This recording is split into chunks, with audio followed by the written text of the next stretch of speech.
முன்னேற்ற கழகத்தினுடைய தலைவர்கள், திராவிட முன்னேற்ற கழகத்தின் அரசாங்கத்தில் இருக்கக்கூடிய அமைச்சர்கள் வாய்ப்பு கிடைக்கின்ற போதெல்லாம் எவ்வாறு அநாகரிகமாக அருவருக்கத்தக்க வகையில் பேசுகிறார்கள் என்பதற்கு இன்னும் ஒரு சாட்சி மாநிலத்தினுடைய அமைச்சர் திரு பொன்முடி அவர்கள் ஒரு கூட்டத்திலே அநாகரிகமாக அருவருக்கத்தக்க வகையிலே, குறிப்பாக கோடிக்கணக்கான மக்கள் இந்த நாட்டில் அணிகின்ற மத சின்னங்களை எல்லாம் இழிவுபடுத்தி அதை திருப்பி சொல்றதுக்கு கூட யாராலையும் முடியாது, அந்த அளவுக்கு ஒரு மோசமான விஷயத்தை பேசியிருக்காரு.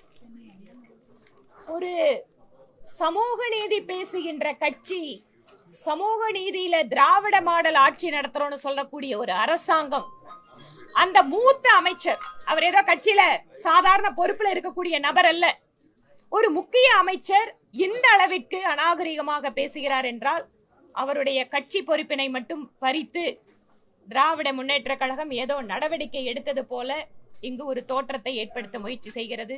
யாகாவராயினும் நாகாக்க என்று சொல்வதை மறந்துவிட்டு நீங்கள் பேசிக் கொண்டிருக்கிறீர்கள்.